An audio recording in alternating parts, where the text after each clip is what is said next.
Pada saat ini, Anita merasa tidak terima. Hari ini dia benar-benar telah mengalami terlalu banyak penghinaan dan kesulitan. Dan sayangnya, dia tidak bisa berbuat apa-apa terhadap Andi. Jadi satu-satunya pelampiasannya adalah kepada Doni Hartawan. Kalau Andi menutup celah pelampiasan ini, bukankah dia hanya bisa membuat perhitungan dengan Paul dan Basri yang menculiknya? Namun, Paul dan Basri hanya dua orang kecil. Bahkan kalaupun dia menghabisi seluruh keluarga mereka, memangnya kenapa? Memikirkan ini, dengan marah Anita berteriak, "Andi, mau mencari masalah denganku atau tidak? Bukan kau yang memutuskan. Itu adalah hakku. Itu hak kakekmu."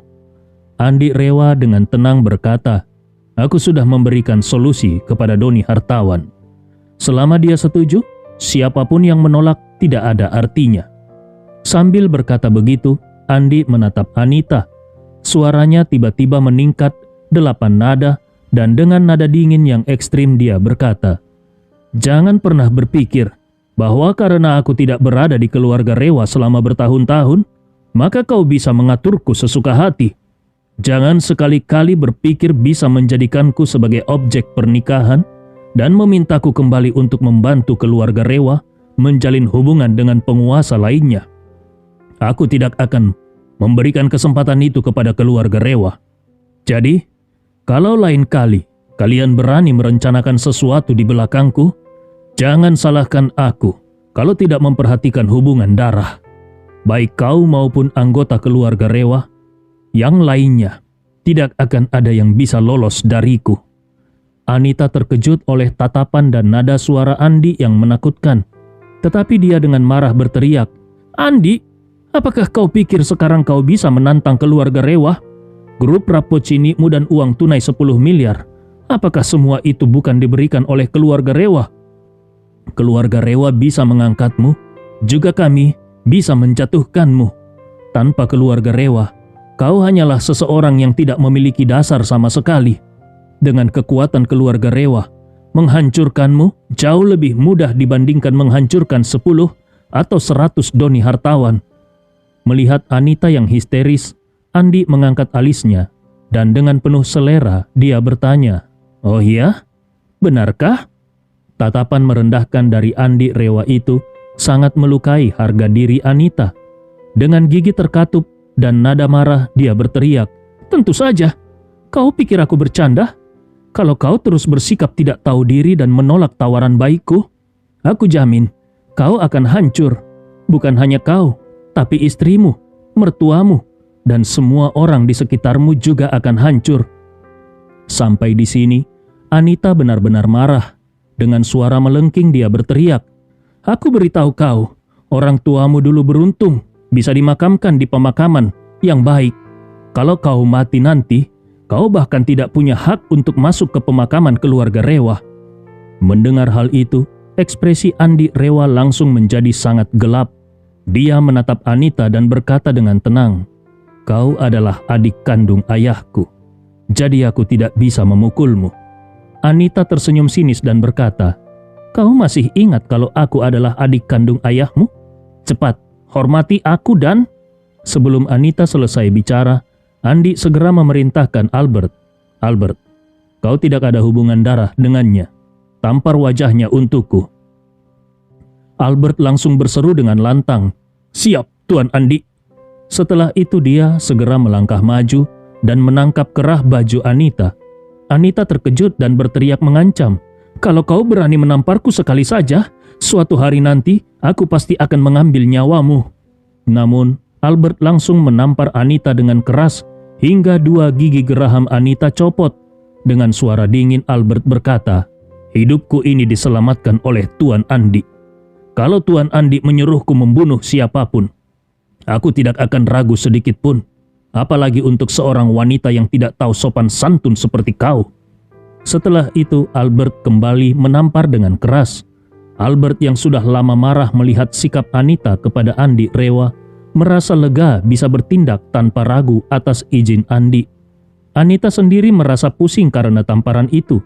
Dipenuhi rasa marah dan takut, dia pun berteriak seperti orang gila, Kalian semua akan mati. Kalian semua akan mati. Andi menatapnya dengan dingin dan berkata, "Kalau kau benar-benar menyelidiki aku, seharusnya kau tahu kenapa di kota ini aku dihormati sebagai Master Feng Shui.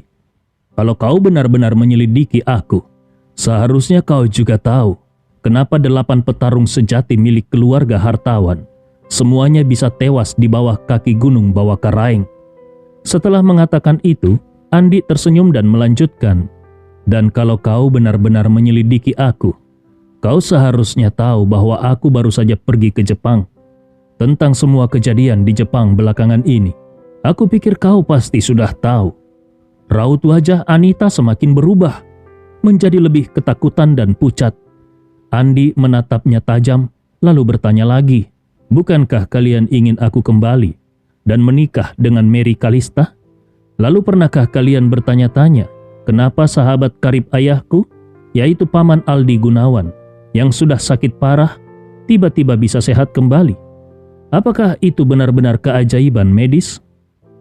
Setelah berkata begitu, Andi menunjuk ke arah Albert dan melanjutkan bertanya, "Dulu, Albert hampir dibunuh oleh orang-orang dari Doni Hartawan di restoran Oceana.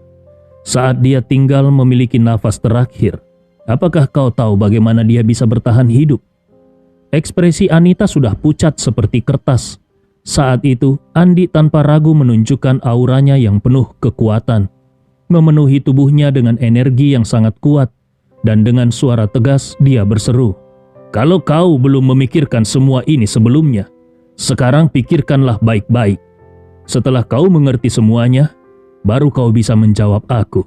Apakah kau bisa menghancurkanku, atau aku yang bisa menghancurkanmu?" Anita langsung terdiam. Dia terkejut oleh aura kuat Andi dan kata-katanya.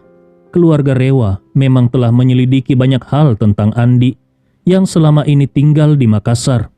Namun, banyak informasi yang mereka dapatkan sebenarnya tidak lengkap. Misalnya, mereka tahu kalau Andi sepertinya sangat kuat, tetapi seberapa kuat tepatnya, mereka tidak pernah memiliki pemahaman yang jelas. Mereka juga mengetahui tentang kematian 8 petarung sejati dari keluarga hartawan di bawah kaki gunung Bawakaraeng. Tetapi mereka tidak tahu siapa yang melakukannya. Dan juga mengenai Aldi Gunawan. Aldi Gunawan yang menderita kanker pankreas stadium akhir, tiba-tiba sembuh dan bahkan tampak 10 tahun lebih muda. Seluruh kalangan atas di Jakarta ingin tahu alasan dibalik perubahan ini dan ingin tahu keberuntungan luar biasa apa yang menimpa Aldi Gunawan hingga bisa pulih seperti pohon yang kembali bersemi di musim semi. Namun, setelah banyak penyelidikan, tidak ada yang berhasil menemukan petunjuk yang jelas. Saat ini, setelah mendengar kata-kata Andi, Anita terkejut dan bertanya dengan ketakutan, "Apakah semua ini ada hubungannya denganmu?" Andi Rewa mendengus dingin. "Apa maksudmu dengan ada hubungannya denganku? Semua ini adalah hasil perbuatanku sendiri." Keterkejutan Doni Hartawan tidak bisa dijelaskan dengan kata-kata. Kematian 8 petarung sejati telah memberikan kerugian besar bagi keluarga hartawan. Namun mereka tidak pernah tahu bagaimana sebenarnya para petarung itu mati. Sekarang akhirnya dia mengerti. Ternyata 8 petarung terbaik milik keluarga hartawan itu semuanya tewas di tangan Andi. Di dalam hatinya, Doni Hartawan mulai bertanya-tanya, seberapa kuat sebenarnya kekuatan Andi ini? Anita juga terpana. Doni Hartawan tidak mengerti apa maksud Andi dengan kejadian yang baru-baru ini terjadi di Jepang. Namun Anita tahu, dalam semalam, 3 keluarga besar di Jepang hampir mengalami perombakan besar. Satu keluarga hancur sepenuhnya, yang lain kehilangan setengah anggotanya, sementara keluarga Akana yang tersisa pun harus menanggung kerugian besar karena kepala keluarga mereka, yaitu Ugaki Akana, kehilangan kedua kakinya. Dan di balik semua ini, ada seorang ahli bela diri luar biasa yang membunuh banyak ninja, dan bahkan menyelamatkan kedua saudara Josh Siva Smith. Apakah ahli bela diri itu benar-benar Andi? Saat ini, Andi rela menunjuk ke arah Doni Hartawan dan bertanya kepada Anita, "Tahukah kau bahwa Doni Hartawan memiliki seorang putra bernama Edo Hartawan yang beberapa waktu lalu terpaksa bertindak seperti orang gila yang terobsesi pada kotoran?" Seketika, ekspresi Doni Hartawan berubah menjadi pucat, sementara Anita juga terkejut luar biasa. Meskipun keluarga Hartawan tidak terlalu terkenal, namun putra kedua Doni Hartawan yaitu Edo Hartawan sangat terkenal di kalangan masyarakat luas karena insiden tersebut. Hal ini juga menjadi perbincangan hangat di platform video pendek di mana video-video Edo terus bermunculan, membuat semua orang di seluruh negeri mengetahuinya. Saat itu, para ahli dari beberapa keluarga besar menganalisis kejadian ini dan menyimpulkan bahwa Edo pasti terkena sugesti psikologis yang sangat kuat dari seorang ahli. Anita bertanya pada dirinya sendiri, apakah itu juga ulah Andi? Pada saat ini Doni Hartawan benar-benar merasa hancur. Dengan menahan amarah, dia berkata dengan suara tercekik, "Tuan Andi, putra bungsuku itu selalu berperilaku baik.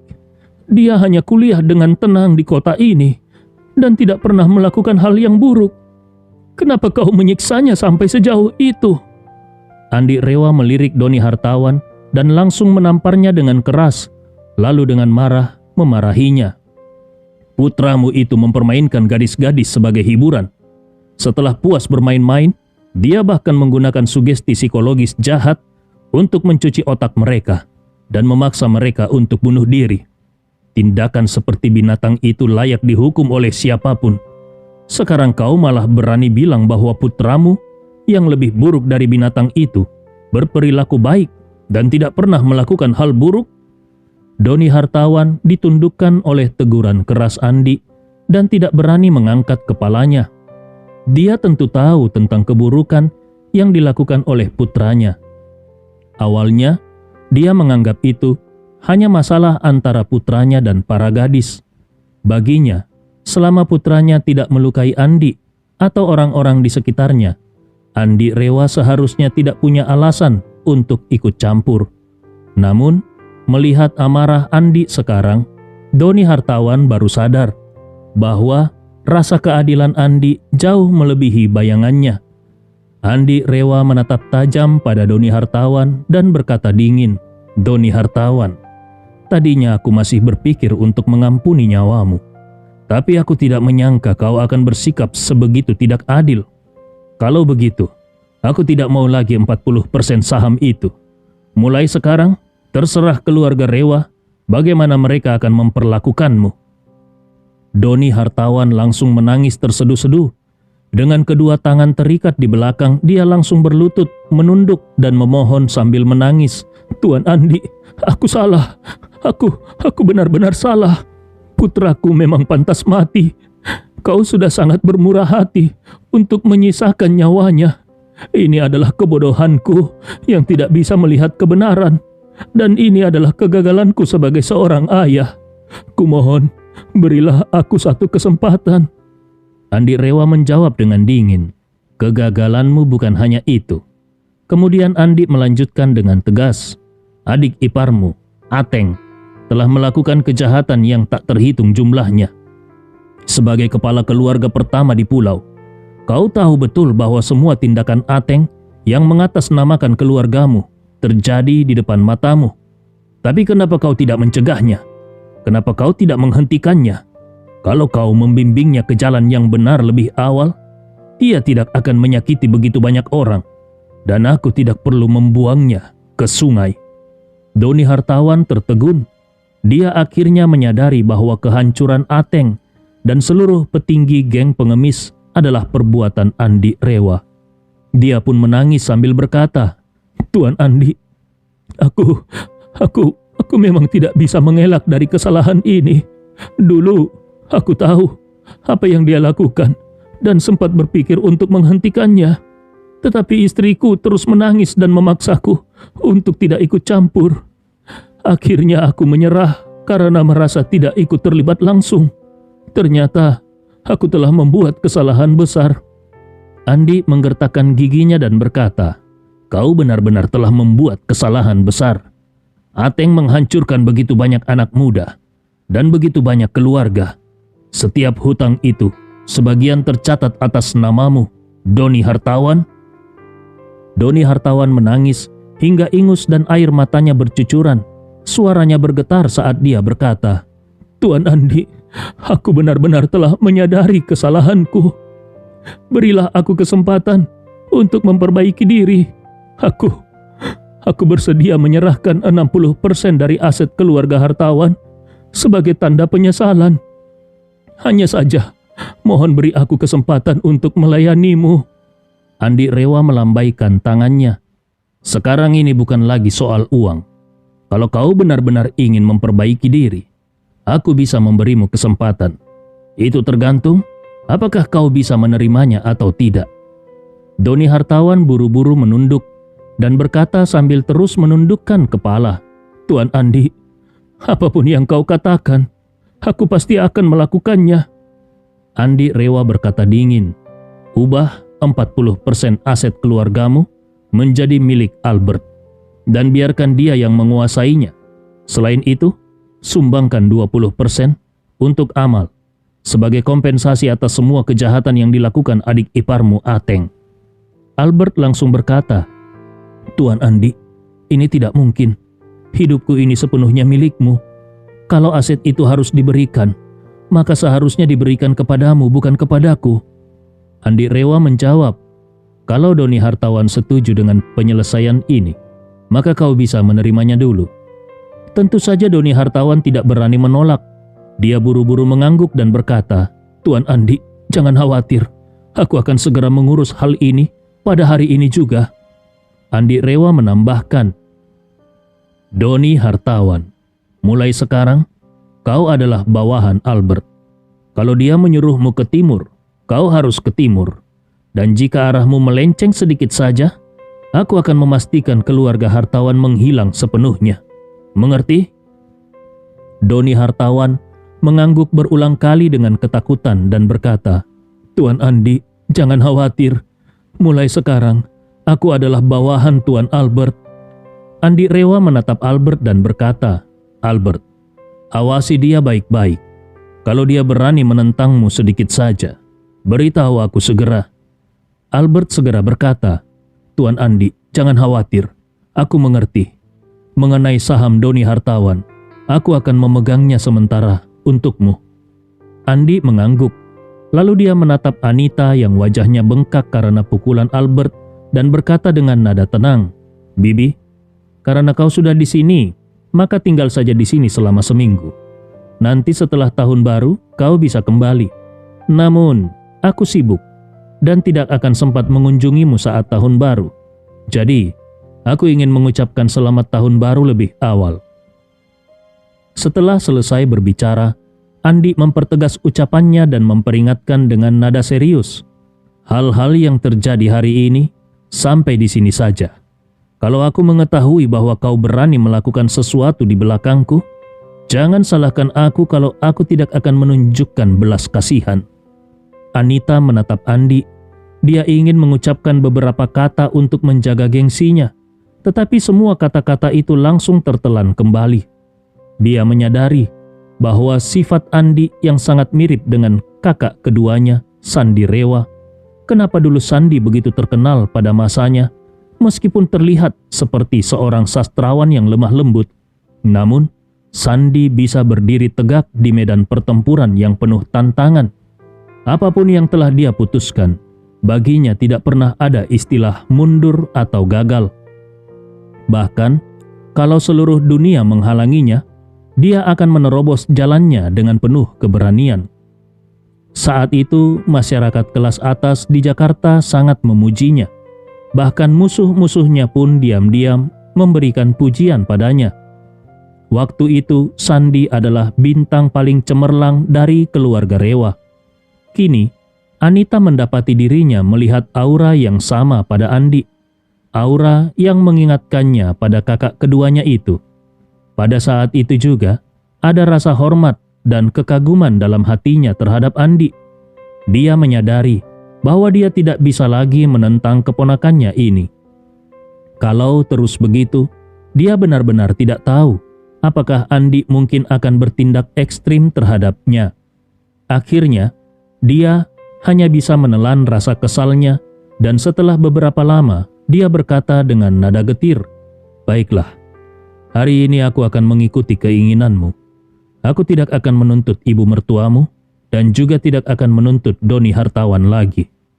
Namun setelah itu, dia mendesak dengan suara hampir memohon, "Tetapi untuk ayah dan anak yang menculikku tadi, kau tidak bisa terus melindungi mereka, bukan? Aku sudah melalui begitu banyak penderitaan hari ini. Setidaknya, kau juga harus memberikan keadilan untukku." Setelah berbicara, Anita teringat kembali semua kejadian tragis yang dia alami hari ini. Hidungnya menjadi asam dan dia tidak kuasa menahan air matanya.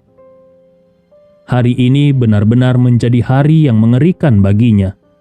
Awalnya dia berniat mengesankan Carla dan mengajaknya bekerja sama. Namun tidak disangka Carla malah menghajarnya habis-habisan. Setelah itu dia diculik oleh Paul dan Basri dan dibawa ke tempat ini. Kemudian Doni hartawan datang dan menganiayanya juga. Bahkan hampir menembaknya hingga dia ketakutan luar biasa dan sampai mengompol.